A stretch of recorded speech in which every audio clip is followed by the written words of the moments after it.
অসম জাতীয়তাবাদী যুৱ ছাত্ৰ পৰিষদ কলিয়াবৰ জিলা সমিতিৰ উদ্যোগত কেন্দ্ৰীয় লাচিত দিৱস উদযাপন। কলিয়াবৰৰ কুঁৱৰীটোল গান্ধী পথাৰত অসম জাতীয়তাবাদী যুৱ ছাত্ৰ পৰিষদ কলিয়াবৰ জিলা সমিতিৰ উদ্যোগত আৰু কলিয়াবৰবাসী ৰাইজৰ সহযোগত দুদিনীয়া কাৰ্যসূচীৰে অনুষ্ঠিত কৰা হয় কেন্দ্ৰীয় লাচিত দিৱস। পুৱাই পতাকা উত্তোলন কৰে কেন্দ্ৰীয় সমিতিৰ সভাপতি পলাশ চাংমায়ে। শ্বহীদ তৰ্পণ কৰে কেন্দ্ৰীয় সমিতিৰ সাধাৰণ সম্পাদক ৰাতুল বৰগোহাঁয়ে।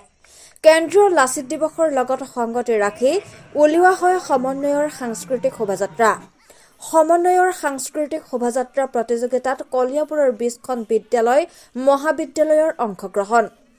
কেন্দ্ৰীয় লাচিত দিৱস উদযাপনৰ মুকলি সভাত উপস্থিত থাকে কেন্দ্ৰীয় সমিতিৰ সভাপতি পলাশ চাংমাই, সম্পাদক ৰাতুল বৰগোহাঁই, চামগুৰি মহাবিদ্যালয়ৰ অধ্যক্ষ নিৰ্দিষ্ট বক্তা ডক্টৰ ইন্দ্ৰজিৎ বেজবৰুৱা, DY 365ৰ পৰিচালন সঞ্চালক প্ৰাণজিৎ শইকীয়াকে আদি কৰি কেইবাগৰাকী বিশিষ্ট অতিথি আৰু কেন্দ্ৰীয় সমিতিৰ বিষয়ববীয়া।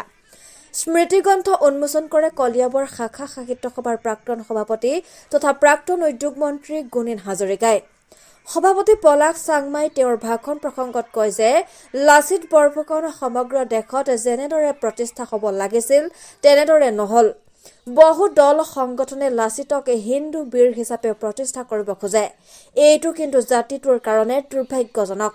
লাচিত কোনো হিন্দু বীৰ নাছিল, তেওঁ অসমীয়া জাতিৰ স্বাভিমান, অসমৰ সাহসৰ প্ৰতীক, অসমৰ বীৰ অসমীয়া বীৰ বুলি কয়।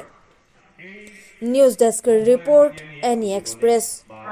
আজি মহাবীৰ লাচিত দিৱস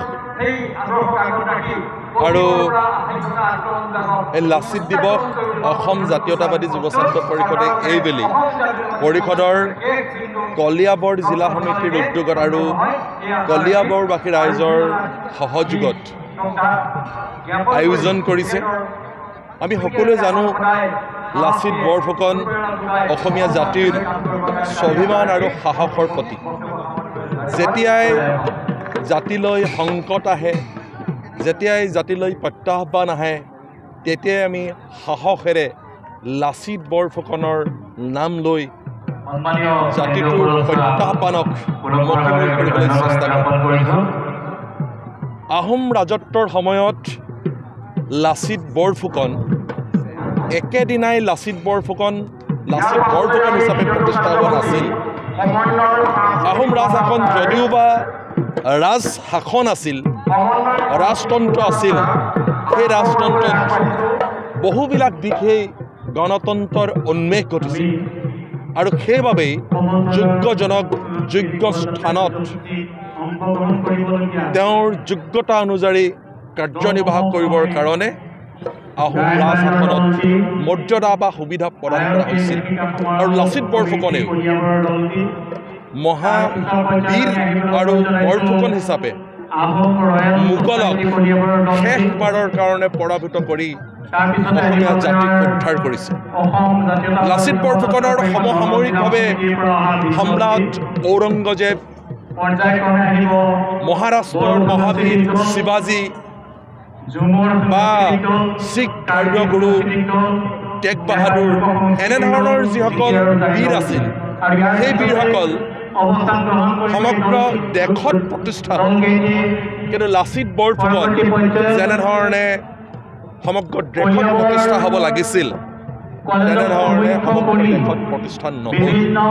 আৰু বহু সময়ত লাচিত বৰফুকনক বহু দল সংগঠনে হিন্দু বীৰ হিচাপে প্ৰতিষ্ঠা কৰিব খোজে। এইটো কিন্তু জাতিটোৰ কাৰণে অত্যন্ত দুৰ্ভাগ্যজনক। লাচিত বৰফুকন কেতিয়াও হিন্দু বীৰ নাছিল। লাচিত বৰফুকন অসমীয়া জাতিৰ স্বাভিমান, অসমৰ সাহসৰ প্ৰতীক, অসমৰ বীৰ, অসমীয়া বীৰ। আৰু আমি অসমবাসীয়ে সকলো সময়তে লাচিত বৰফুকনক অসমীয়া বীৰ হিচাপে প্ৰতিষ্ঠা কৰিব খোজোঁ। গতিকে আজিৰ এই শুভ দিনটোত মই আমাৰ যুৱ প্ৰজন্মক, নতুন প্ৰজন্মক এটাই আহ্বান জনাব খোজোঁ যে বহু সময়ত আমি জাতিলৈ অহা প্ৰত্যাহ্বান, জাতিটোলৈ অহা সংকট, আমাৰ যিসকল জাতীয় বীৰ বীৰাংগনা আছে, এই বীৰ বীৰাংগনাসকলৰ জাতিটোৰ প্ৰতি থকা প্ৰেম, জাতিৰ প্ৰতি থকা দায়বদ্ধতা আজিৰ নতুন প্ৰজন্মই যদি আমি হৃদয়ংগম কৰিব নোৱাৰোঁ, ক'ৰবাত নহয় ক'ৰবাত আমি নিজকে জাতিৰ প্ৰতি সমৃদ্ধ কৰিব নোৱাৰিম, জাতিৰ প্ৰতি উৎসৰ্গা কৰিব নোৱাৰিম। গতিকে আমি যেনেধৰণে নিজৰ মাক ভাল পাওঁ, ঠিক তেনেধৰণে আমাৰ যি মাতৃভূমি, সেইগৰাকী জননী জন্মভূমিকো আমি ভাল পাবলৈ হ'লে এই যিসকল বীৰ বীৰাংগনা তেওঁলোকে যি আদৰ্শ দেখুৱাই গৈছে, সেই আদৰ্শৰে অনুপ্ৰাণিত হৈ আমি তেওঁলোকে দেখুৱাই দিয়া বাটেৰে বাট বুলিব পাৰিলে নিশ্চিতভাৱে জাতিটোক ক'ৰবাত নহয় ক'ৰবাত জাতিটোৰ প্ৰতি থকা যিখিনি প্ৰেম, সেই প্ৰেম জাগ্ৰত কৰা হ'ব। প্ৰথমতে লাচিত দিৱসৰ শুভেচ্ছা জ্ঞাপন কৰিছোঁ সকলোকে। বীৰ লাচিতৰ পৰা তেখেতৰ যি ত্যাগ, তেখেতৰ যি বীৰত্ব, যি সাহস, সেই সাহসে আমাক এতিয়া অনুপ্ৰেৰণা যোগায় আৰু এনেকুৱা অনুষ্ঠানবোৰৰ জৰিয়তে হয়তো এটা বাৰ্তা কঢ়িয়াই লৈ ফুৰে, যাৰ পৰা আমাৰ মাজৰ পৰা যেন আমাৰ নৱপ্ৰজন্মৰ পৰা তেনেকুৱা বীৰ ওলাওক আৰু যাৰ এষাৰ মাতত যাতে গোটেই জনতা জাগি উঠে। আৰু খুব বেছি ভাল লাগিছে ইয়ালৈ আহি।